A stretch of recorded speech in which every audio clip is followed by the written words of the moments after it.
दोस्तों ये जो पर्टिकुलर टॉपिक है ना, ये एक ऐसा टॉपिक है जो कि एक अपने ही आप में बहुत ही महान टॉपिक इसको आप लोग बोल सकते हैं, क्योंकि ये टाइम टू टाइम न्यूज में चलता रहता है और सुप्रीम कोर्ट और गवर्नमेंट के बीच में रस्साकसी चलती रहती है। तो इसीलिए यूनिफॉर्म सिविल कोड जो है उसके बारे में मेंशन किया गया है आर्टिकल 44 के अंदर में हमारे संविधान निर्माता। तो डीपीएसपी को अलग अलग पार्ट में डिवाइड करके पढ़ा जाता है। जैसे समाज को वेलफेयर करने वाले प्रिंसिपल कौन कौन से हैं, तो ये आर्टिकल्स आप लोगों को यहाँ पर देखने को मिलेंगे। गांधीयन प्रिंसिपल कौन कौन से यहाँ पर, तो ये आर्टिकल आप लोगों को देखने को मिलेंगे कि गांधी जी की आइडियोलॉजी को भी भाई साहब इंप्लीमेंट करना चाहिए। ठीक है, तो ये आप लोग यहाँ पर इसको देख सकते हैं। इसी के साथ में अगर आप लोग चीजों को समझोगे तो लिबरल इंटेलेक्चुअल प्रिंसिपल कौन कौन से हैं समाज के अंदर में, तो ये आर्टिकल देखने को मिलेंगे। दोस्तों ये जो पर्टिकुलर टॉपिक है ना, ये एक ऐसा टॉपिक है जो कि एक अपने ही आप में बहुत ही महान टॉपिक इसको आप लोग बोल सकते हैं, क्योंकि ये टाइम टू टाइम न्यूज में चलता रहता है और सुप्रीम कोर्ट और गवर्नमेंट के बीच में रस्साकसी चलती रहती है। आप लोगों ने देखा हमारे देश के अंदर में ट्रिपल तलाक का जब मुद्दा आया था, तो यहाँ पर सुप्रीम कोर्ट के पाले में डाल दी गया सरकार ने, कही कि सुप्रीम कोर्ट अपना डिसीजन दे। सुप्रीम कोर्ट कह रहा कि खेल गए बेटा, तो सुप्रीम कोर्ट ने डिसीजन दिया उसके बारे में कि ट्रिपल तलाक जो है वो गलत है, उसको हटाया जाए। और गवर्नमेंट को बोला कि इसके ऊपर कानून बनाया जाए। ठीक है, फिर गवर्नमेंट क्या बोलती है, हम तो अपनी मर्जी से कर नहीं रहे, हमें तो सुप्रीम कोर्ट ने बोला है। ठीक है तो इस तरीके से आप लोग यहाँ पर समझ सकते हैं। तो सेम कंडीशन आप लोगों को यहाँ पर देखने को मिल रही है। अभी सुप्रीम कोर्ट जो है सेम काम कर रहा है किसके साथ में, सरकार के साथ में। सुप्रीम कोर्ट जो है वो कंपेन तो करता है यूनिफॉर्म सिविल कोड के लिए, पर लेकिन उसको इन्फोर्स नहीं चाहता है, क्यों नहीं, but refuse to enforce it. यानी कि उसको रिफ्यूज कर देता है इन्फोर्स करने से। वो कहता है कि भाई साहब इन्फोर्स करने का मेरा काम नहीं है। आखिर सुप्रीम कोर्ट जो है वो ऐसा क्यों कर रहा है, तो इसके पीछे सुप्रीम कोर्ट की खुद की इच्छा नहीं है ऐसा करने की। सुप्रीम कोर्ट चाहता तो इसको कल ही इंप्लीमेंट कर देता। सुप्रीम कोर्ट के बकायदा हाथ बंधे हुए हैं हमारे संविधान के द्वारा। अभी उसी के बारे में मैं आप लोगों से बात करूंगा, सारी बातें एक एक कर कर बताऊंगा। पहले आप लोग ये सुनो कि कहां कहां पर सुप्रीम कोर्ट ने बार बार धक्के दिए सरकार को कि जा बना लेना, तो क्यों नहीं इंप्लीमेंट कर रहा है इसको। भाई साहब सरकार बार बार कहती है, पता है क्या हो जाएगा समाज के अंदर में, थोड़ा तो देख लो महामहिम, क्यों फंसाने की कोशिश कर रहे हो, अगली बार भी चुन के आना है हमें। तो सरकार पीछे हटती रहती है बार बार, तो सुप्रीम कोर्ट बार बार उसको धकेलता रहता है आगे को। तो वो वाली कंडीशन है। जैसे हिस्टोरिकली मैं आप लोगों को बता दूं कैसे कैसे धकेला गया है। और ये जो धकेलागिरी चल रही है यहाँ पर, ये सारे के सारे इंपॉर्टेंट पॉइंट होंगे, इनको ध्यान से सुनिएगा। इनको आप लोग आंसर राइटिंग में भी इस्तेमाल कर सकते हैं। इनसे डायरेक्ट प्रीलिम्स के क्वेश्चन भी आप लोगों के पूछे जा सकते हैं, और डायरेक्ट इंटरव्यू में आप लोगों से क्वेश्चन बनेगा। तो ये इस तरीके का टॉपिक आप लोगों को देखने को मिलेगा। ठीक है, तो सबसे पहले तो ये याद रखना, हमारे देश के अंदर में DPSP directive principle of state policy नाम में लिखा हुआ है। डायरेक्टिव यानी कि सरकार को डायरेक्शन दिखाने वाले प्रिंसिपल हैं, ताकि वो स्टेट की पॉलिसी यानी कि सरकार की जो पॉलिसीज हैं वो जनता के फेवर में बने। तो इसीलिए यूनिफॉर्म सिविल कोड जो है उसके बारे में मेंशन किया गया है आर्टिकल 44 के अंदर में हमारे संविधान निर्माता। यानी कि इससे ये तो पता चलता है कि हमारे देश में संविधान निर्माता ये चाहते थे कि यार यूनिफॉर्म सिविल कोड जो है वो देश के अंदर में इंप्लीमेंट हो, वरना आर्टिकल में डाल के ना जाते कि भाई आर्टिकल में डालकर चले गए। तो ये चाहते थे। ऐसे आप लोगों ने देखा आर्टिकल 40 के अंदर में पंचायती राज सिस्टम तो डाल के गए थे, तो इसका मतलब वो चाह तो रहे थे पर लेकिन उस टाइम पर नहीं कर पाए। तो आगे चलकर 73rd और 74th कॉन्स्टिट्यूशन अमेंडमेंट आ गया, और क्या क्या बन गया देश के अंदर में बताइए जरा। यहां से बना पंचायत और यहां से बन गई म्युनिसिपैलिटी। तो ऐसे ही वो चाह रहे हैं हमारे संविधान निर्माता कि भाई आगे आने वाली जनरेशन जो है इस चीज को समझे। अभी तो आज की डेट में हमारे देश के अंदर में जब संविधान इंप्लीमेंट किया गया था, उस टाइम पर जनता बहुत सारी डरी हुई थी, सहमी हुई थी। आप लोगों को पता है कि भारत के से पाकिस्तान में लोग ट्रेनें भर भर कर जा रही है, यहाँ से वहां से भारत के अंदर में आ रही है। तो उस टाइम पर यहाँ पर इस तरीके की चीज को इंप्लीमेंट करना पूरे देश के अंदर में यूनिफॉर्मली, तो जो माइनॉरिटी कम्युनिटी थी वो सदमे में आ सकती थी। तो उस चीज को ध्यान में रखते हुए यहाँ पर इस तरीके से चीजों को किया गया ताकि चीजें बैलेंस बनाई जा सके।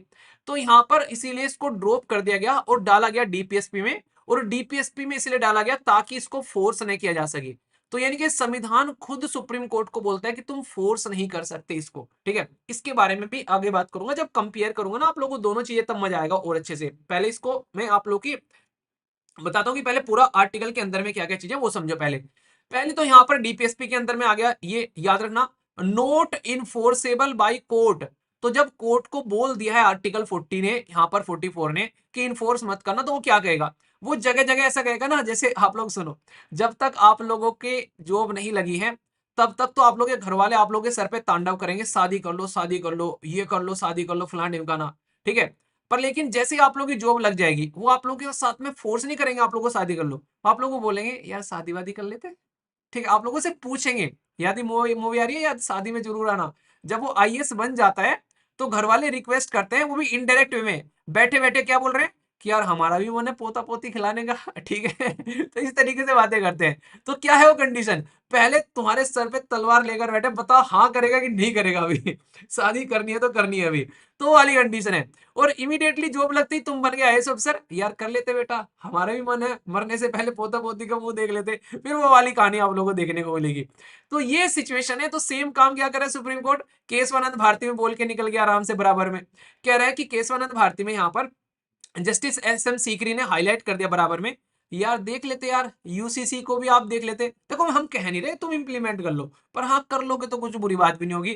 तो गवर्नमेंट को बोला कि यार इलेक्शन में हो, थोड़ा सा देख लो यार इसको इंप्लीमेंट करने के बारे में। तो चुर्रट छोड़ के चले गए भाई साहब बराबर में से। तो ये सबसे पहले आप लोगों को यहाँ पर देखने को मिला 1973 में। ये वही केस है जिसको टाइगर केस बोलता हूं मैं आप लोगों के सामने। क्यों? क्योंकि 1973 में टाइगर प्रोजेक्ट आया था और 1973 में केशवानंद भारती केस आया था। तो इसके साथ में आप लोग इसको यहाँ पर याद रखना। ठीक है, बिल्कुल इंपॉर्टेंट है, बेसिक भी आराम से। आगे बढ़ते हैं भाई साहब, ये यहाँ पर रुके नहीं है, फिर आगे चलो थोड़ा सा, फिर आगे चला यहाँ पर केस कोई और आ रहा है निकल कर, भाई बात किसी और की कर दे रहे हैं। उन्हें कहते हैं पड़ोसी पड़ोसी के घर में बच्चा हुआ कि अच्छा देखो उनके घर में भी अब तो बच्चा हो गया, अब तो हमारा भी हक बनता है बच्चे खिलाने का। तो वही वाली बात है। तो केस आ रहा है यहाँ पर, ये कॉन्स्टिट्यूशन बेंच के पास में गया, नेशनल टेक्सटाइल वर्कर, ये पर्टिकुलर पीआर रामकृष्णन का।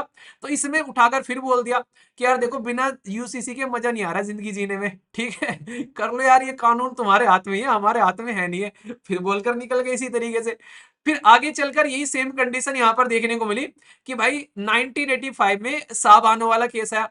कह रहे फिर पे कह दिया सुप्रीम कोर्ट ने, यार ये तो ना यूसीसी तो डेड लेटर बना रखा है सरकार ने, ये कुछ काम करते ही नहीं है, एक कॉमन सिविल कोड होना चाहिए।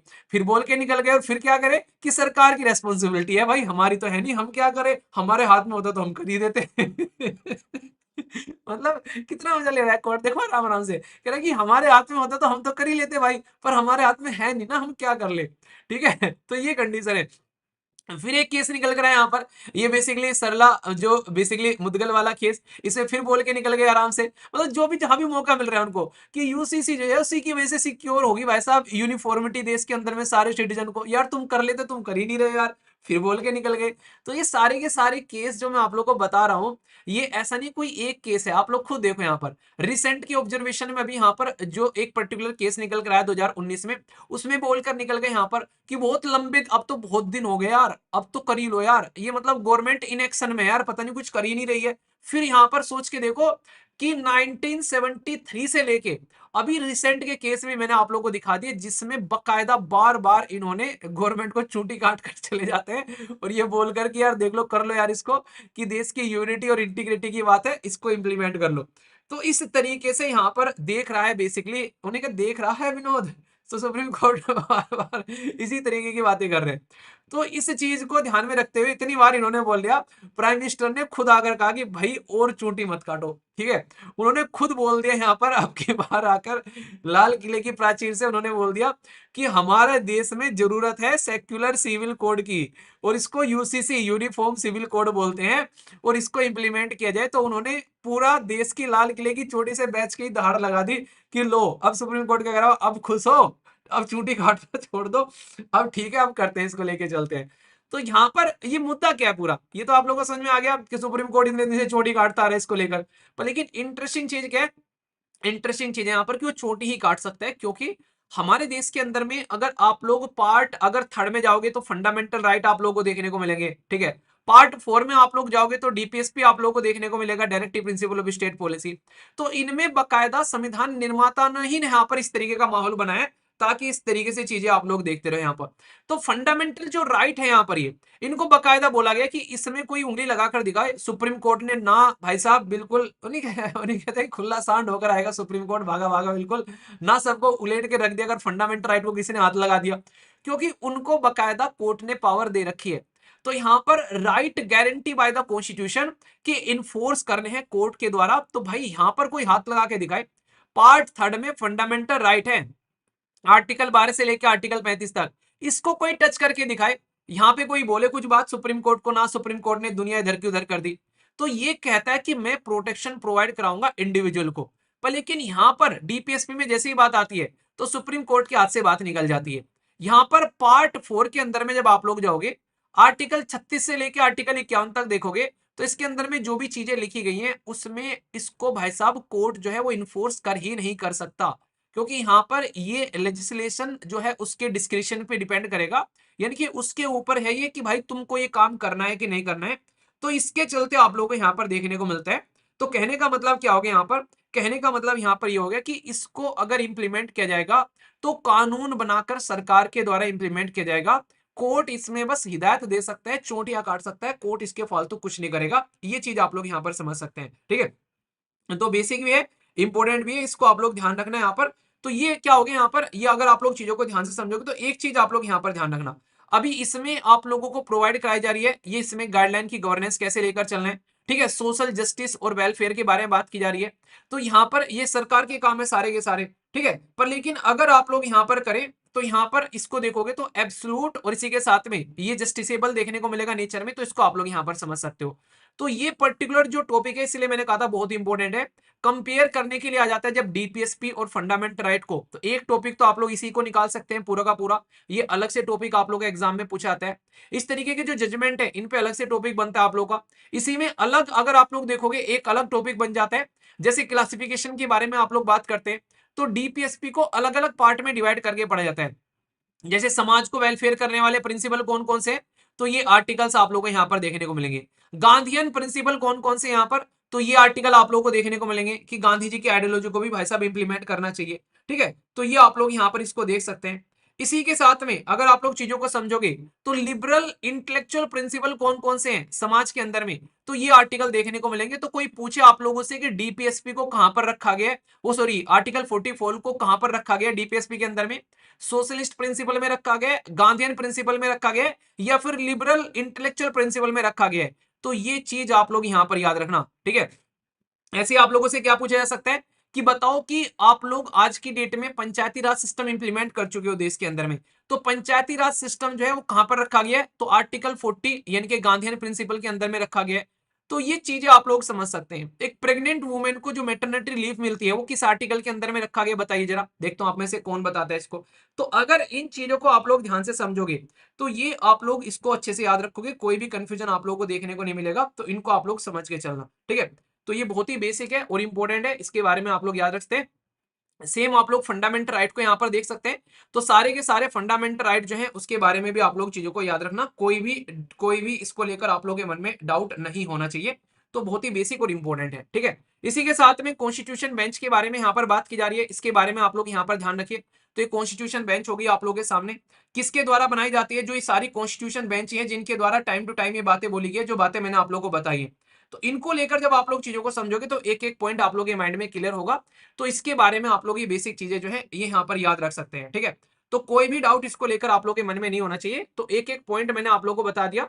और इसी के साथ में एक आर्टिकल और आप लोग यहाँ पर याद रख लेना, आर्टिकल 21, ये इसके बारे में, ये इसको एक तरीके से आप लोग बोल सकते हैं सुप्रीम कोर्ट ने heart of the fundamental right बोला है इसको, आर्टिकल 21 को।